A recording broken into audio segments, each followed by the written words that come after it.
Cerita anak Cindelaras dari Jawa Timur. Kerajaan Jenggala adalah kerajaan yang makmur.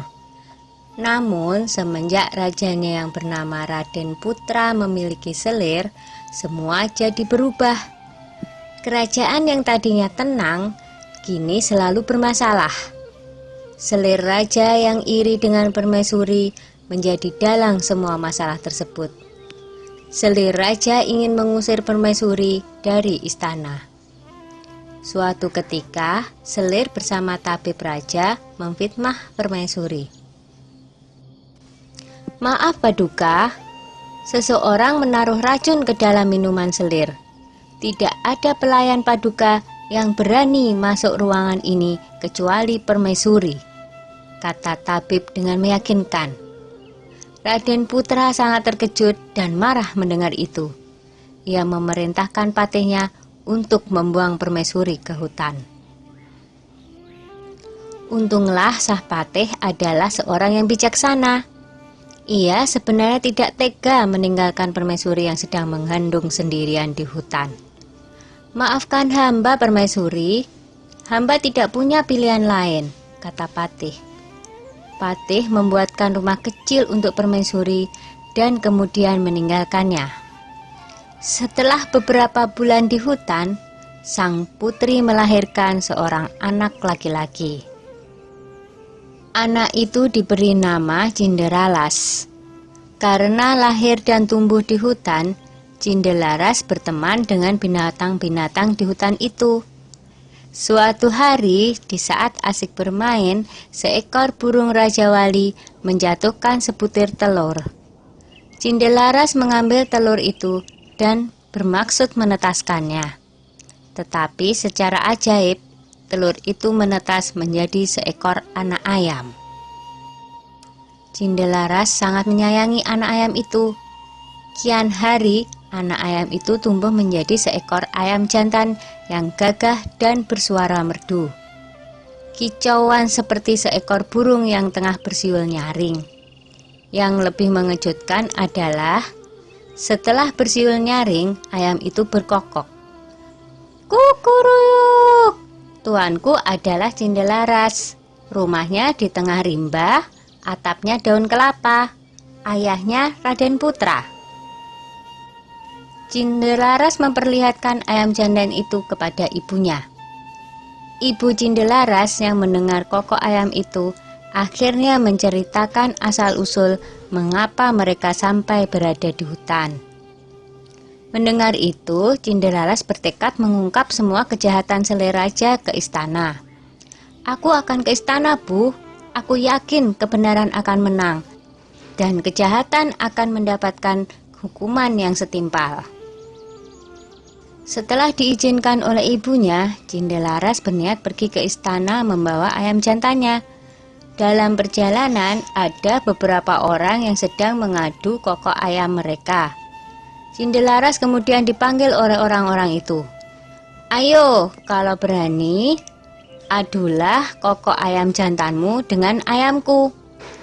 "Ayam siapa yang paling keras suaranya?" tantang orang itu. "Baiklah," jawab Cinderalas. Ketika diadu, ternyata ayam jantan Cinderalas berkokok lebih keras. Ia mengalahkan semua lawannya satu persatu. Ayam Cinderalas tak terkalahkan. Berita tentang kehebatan ayam Cinderalas tersebar dengan cepat hingga terdengar oleh Raden Putra. Raden Putra penasaran dengan kokok ayam milik Cinderalas. Ia menyuruh Hulu Balang untuk mengundang Cinderalas ke istana. "Hamba menghadap Paduka," kata Cinderalas dengan santun. "Anak ini tampan dan cerdas. Sepertinya ia bukan keturunan rakyat jelata," pikir Baginda begitu melihat sosok Cinderalas. Raden Putra menjelaskan maksud hatinya mengundang Cinderalas ke istana. Raden Putra menantang untuk adu kokok ayam. Cinderalas mau memenuhi tantangan Raden Putra dengan satu syarat. Jika ayamnya kalah, maka ia bersedia mengabdi mengurus ayam Raden Putra seumur hidupnya. Tetapi jika ayamnya menang, maka setengah kekayaan kerajaan menjadi milik Cindelaras. Raden Putra menyanggupi tantangan Cindelaras. 2 ekor ayam itu mulai berkokok. Ayam Cindelaras berkokok dengan sangat merdu dan lebih keras. Penonton bersorak mengeluh-elukan Cindelaras dan ayam jantannya.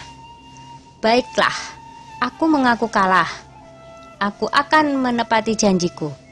Tapi, siapakah kau sebenarnya, anak muda? Kata Raden Putra penasaran. Cindelaras lalu membisikkan sesuatu kepada ayamnya. Tak lama kemudian, ayam jantan Cindelaras berkokok keras. Kukuruyuk, tuanku adalah Cindelaras. Rumahnya di tengah rimba. Atapnya daun kelapa, ayahnya adalah Raden Putra. Begitu berulang-ulang. Raden Putra kaget mendengarnya, lalu bertanya, benarkah apa yang aku dengar?